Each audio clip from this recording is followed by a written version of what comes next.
En septembre 2025, Ouagadougou vibrait d'une chaleur dense et d'un souffle nouveau, né d'un traité qui sonnait comme un compte à rebours. Les chancelleries occidentales parlaient d'ingérence, tandis que des foules du Sahel appelaient cela dignité retrouvée, quand Ibrahim Traoré répéta que ce n'était pas de la poésie, mais une stratégie. Si une poignée de main à Saint-Pétersbourg avait fait trembler l'équilibre que produirait une architecture commune mêlant défense, énergie et données sous contrôle africain. Une question simple et vertigineuse se posait. Quand l'Afrique cesse de demander la permission, qui s'assoit et pour combien de temps? Quand Ibrahim Traoré signa la déclaration de Ouagadougou, il ne promit pas la rupture, il annonça la mesure d'un basculement. Son message était limpide, l'Afrique ne demande plus l'aide, elle négocie les termes. Derrière ce geste, la promesse tenait en 10 mots. La souveraineté peut devenir un système, pas un slogan. Le traité Sahel-Moscou couvrait l'énergie, la défense et les données, tissant un réseau inédit où les gains resteraient africains. Pour la première fois, les chiffres s'alignaient avec la fierté. 1 milliard investi signifiait des routes, des écoles, des satellites régionaux. Les observateurs occidentaux y virent une dépendance nouvelle. Traoré parlait, lui, d'équilibre. Il savait qu'un continent ne se libère pas par le symbole, mais par la structure. Et chaque clause, chaque projet portait cette logique. Transformer la survie en pouvoir durable. Le pari était risqué. La promesse colossale, redonner au Sahel le droit d'exister à ses propres conditions.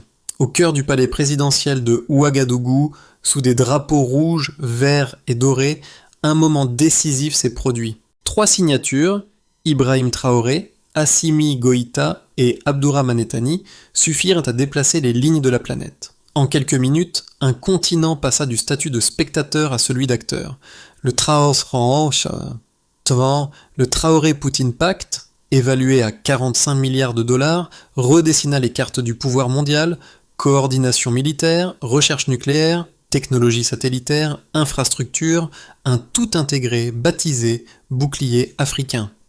Jusque-là, les dirigeants africains se rendaient à Moscou, Paris ou Washington pour quémander des aides. Cette fois, ils dictaient les termes. Pour la première fois, les profits de l'or et de l'uranium devaient revenir aux trésors nationaux plutôt qu'à des comptes offshore.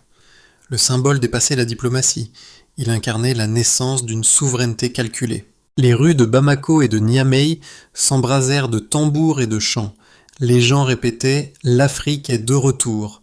Les chancelleries occidentales, elles, paniquaient.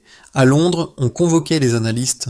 À Washington, la Maison-Blanche tenait des réunions d'urgence. À Bruxelles, les ministres parlaient de nouvelle guerre froide.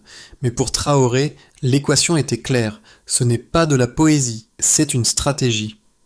Ces 6 mots devinrent un manifeste. Son message n'était pas une rébellion idéologique, mais une méthodologie. Transformer l'indépendance émotionnelle en autonomie structurelle. Une révélation silencieuse et brutale émergeait. La stabilité pouvait naître de l'intérieur.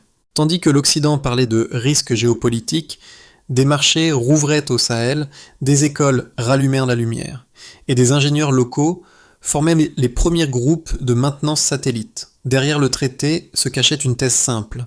La dépendance coûte plus cher que la liberté. Ibrahim Traoré, dans un ton presque clinique, venait de la formuler en actes.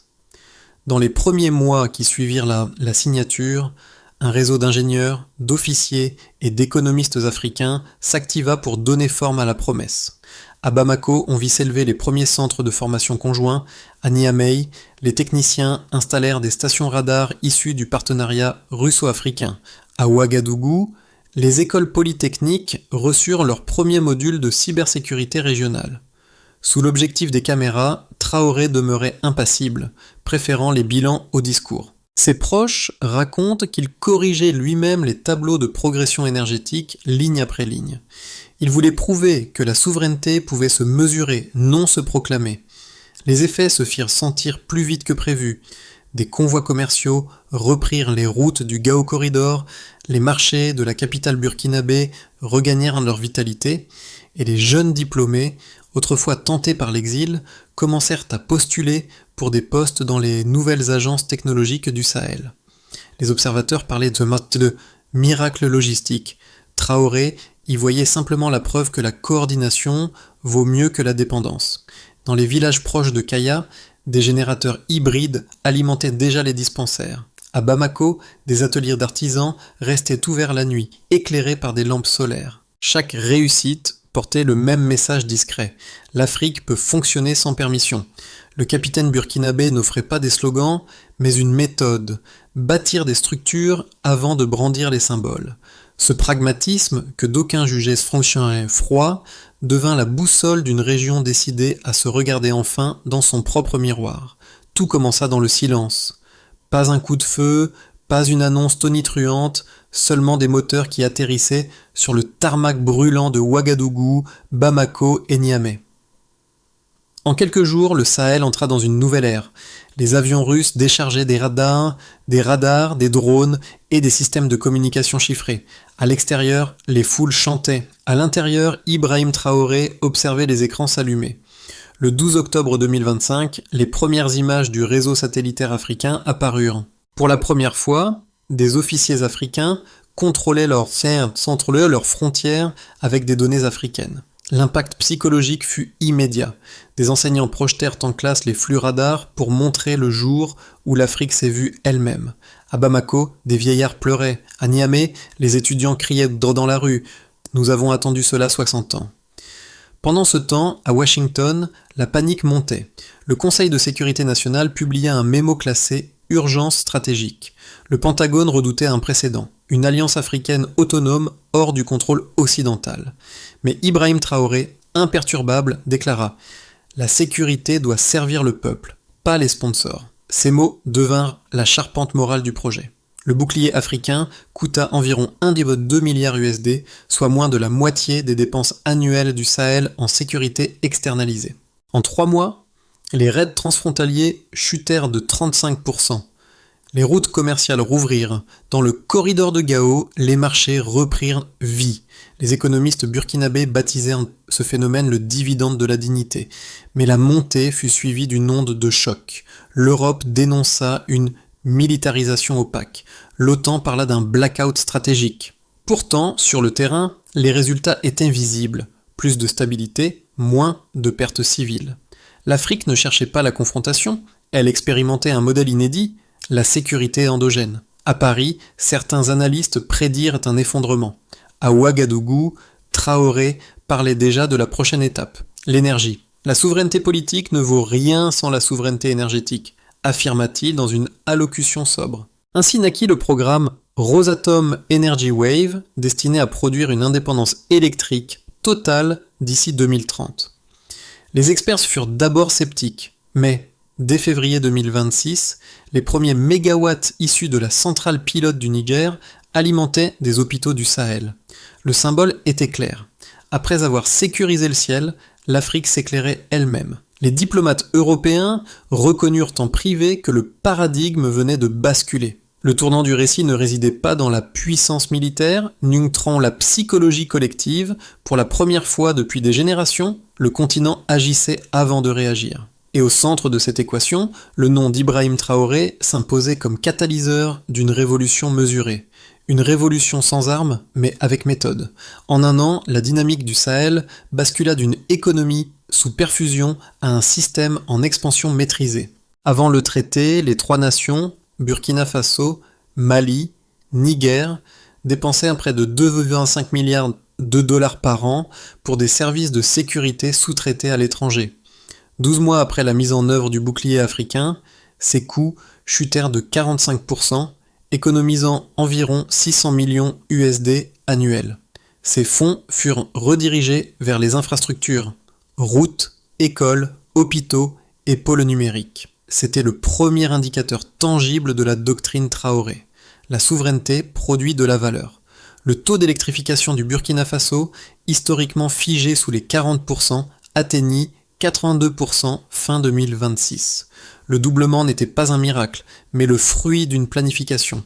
3000 MW furent ajoutés au réseau régional via le programme Rosatom Energy Wave, dont 2000 issus du solaire intégré. Dans les villages de Kaya, les salles de classe restèrent ouvertes après le coucher du soleil. À Bamako, les usines textiles tournèrent jour et nuit. L'énergie devint le vecteur visible de la liberté. Les pertes civiles liées aux incursions transfrontalières chutèrent de 38% en 18 mois. Les opérations du bouclier permirent une surveillance continue du corridor Gao-Niamey-Ouagadougou, zone autrefois fermée. Les cartes satellitaires du commandement conjoint montraient un flux commercial stable pour la première fois depuis 2013. Les marchés redevenaient des lieux d'échange, non de peur. Derrière ces chiffres, Ibrahim Traoré articulait une philosophie. La sécurité, l'énergie et la dignité doivent former une boucle autonome. Son discours de février 2026 en résume à l'essence: nous n'achetons plus la protection, nous construisons la capacité. À Washington, cette phrase fut lue comme un défi, à Ouagadougou comme une équation. Les effets macroéconomiques furent rapides. Le PIB combiné du bloc Sahel progressa de 6,4% en 2026, soit le taux le plus élevé d'Afrique de l'Ouest. Le commerce intra-africain augmenta de 22%, conséquence directe de la baisse des coûts énergétiques. La balance commerciale du Burkina Faso passa dans le vert pour la première fois depuis 2 décennies. Les critiques occidentaux alertaient sur un risque de dépendance technologique vis-à-vis de Moscou.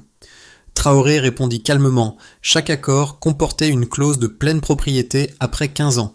Nous empruntons le savoir, pas les chaînes, répétait-il. Ce principe, désormais inscrit dans la charte du Sahel, garantissait un transfert total de technologie et de licences. Ainsi, l'équation du nouveau Sahel se résumait en 3 chiffres. 1,2 milliard USD investis, 45% d'économie annuelle sur la sécurité importée, 82% d'électrification nationale. Des nombres simples, mais porteurs d'un bouleversement civilisationnel. Derrière eux, un visage revenait, sobre et déterminé. Ibrahim Traoré, l'homme qui transforma la statistique en stratégie. L'essor du Sahel suscitait 2 lectures contraires. À l'ouest, on y voyait une dépendance masquée. Selon ces analystes, la Russie échangeait son soutien militaire contre une sphère d'influence énergétique. Derrière les discours sur la souveraineté, disait-on à Paris et à Washington, se dissimulait un transfert de tutelle, d'autant plus dangereux qu'il se drapait dans la rhétorique de l'émancipation. Les think tanks occidentaux évoquaient un retour du colonialisme inversé, alimenté par l'idéalisme d'Ibrahim Traoré. Mais sur le terrain, une autre perspective émergeait. L'Afrique ne faisait que rééquilibrer un siècle de dépendance. Les statistiques parlaient d'elles-mêmes. Moins d'aide, plus de résultats, moins de supervision, plus de stabilité. Les marchés du Sahel fonctionnaient, les hôpitaux tournaient, les écoles rouvraient. Et pour la première fois, les contrats majeurs n'étaient pas libellés en devises occidentales, mais en francs régionaux, garantis par des réserves minières. L'alliance, loin d'être une vassalisation, se présentait comme une réappropriation, un apprentissage des outils du pouvoir. Ibrahim Traoré répondit à la controverse par une formule mesurée. Nous ne rejetons pas l'Ouest, nous rejetons la supervision. Cette distinction devint centrale. Elle rappelait que la souveraineté n'est pas l'isolement, mais la capacité de choisir ses dépendances. Le bouclier africain ne remplaçait pas les partenariats. Il redéfinissait leurs termes. Les critiques furent confrontées à un paradoxe. Les données montraient une amélioration tangible, alors que les schémas classiques prévoyait le chaos. L'indépendance, censée fragiliser la région, semblait au contraire la stabiliser. Ce constat força les institutions financières à revoir leur modèle de prévision. Au fond, la question n'était plus de savoir si l'Afrique pouvait tenir seule, mais si le monde était prêt à l'accepter.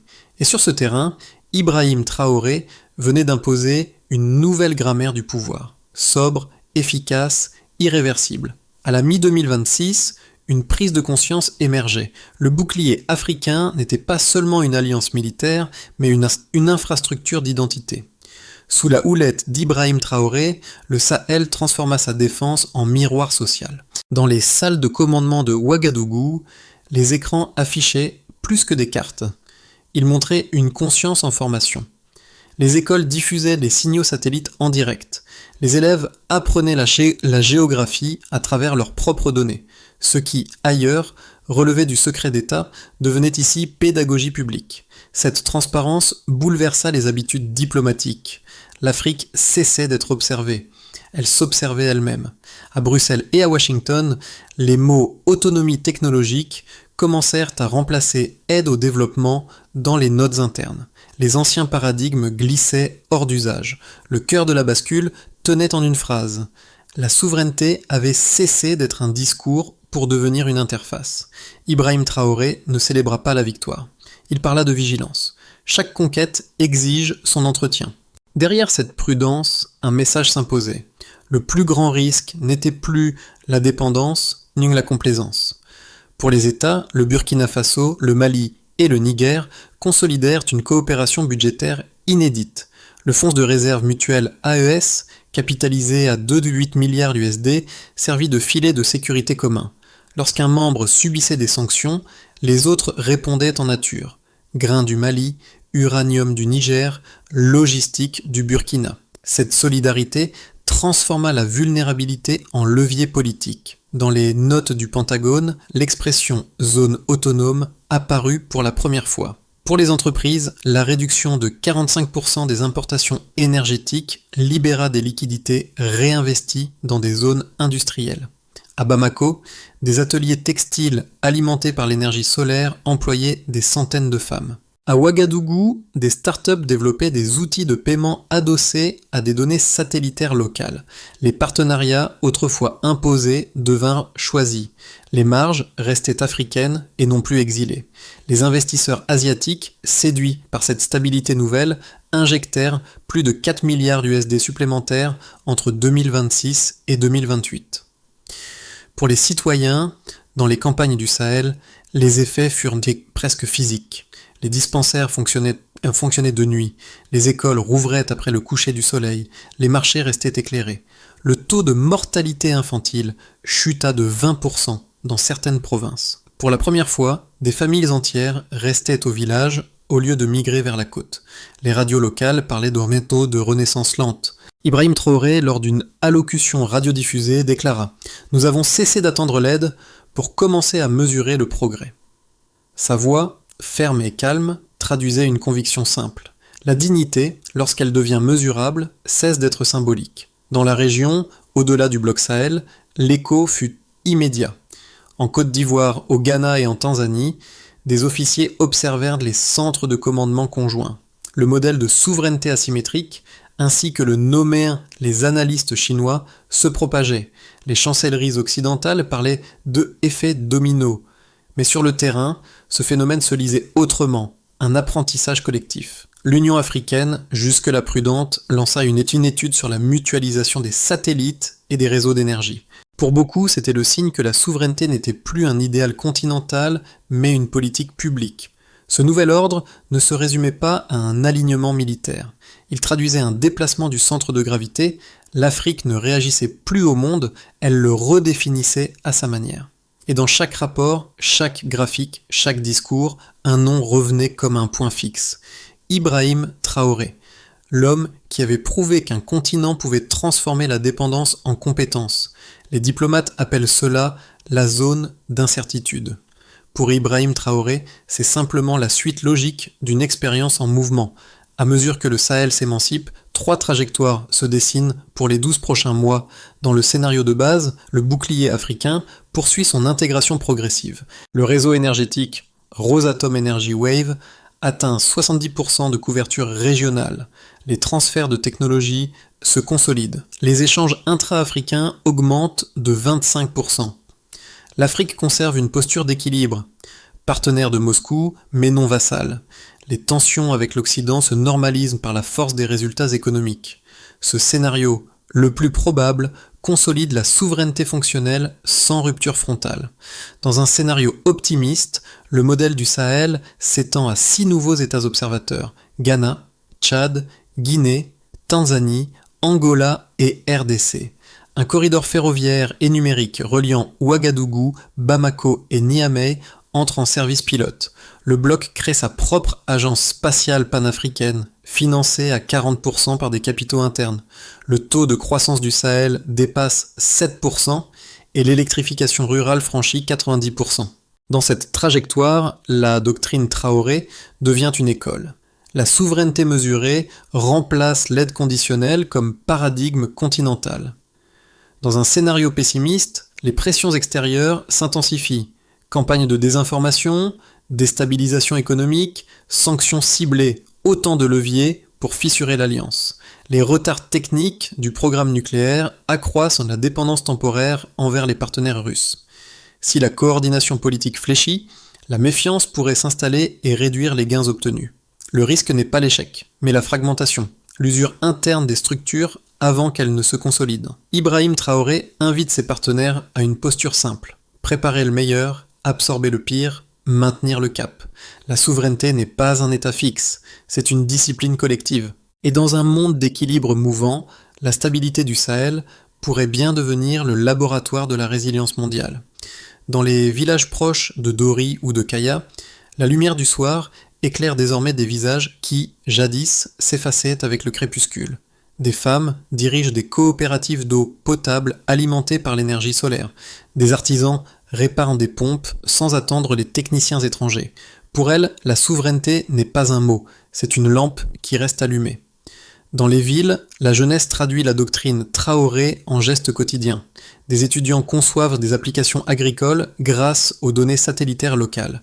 À Bamako, des collectifs d'ingénieurs développent des micro-réseaux électriques communautaires. À Ouagadougou, un laboratoire citoyen enseigne la cybersécurité en langue mourée.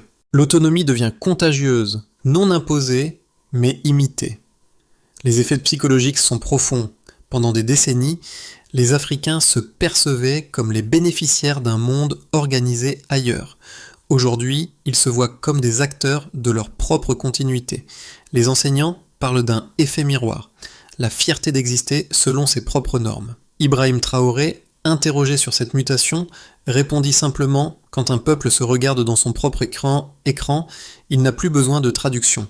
Cette phrase circula sur les réseaux comme un proverbe moderne. Elle résumait l'enjeu invisible du bouclier africain, reconnecter la dignité individuelle à la souveraineté collective.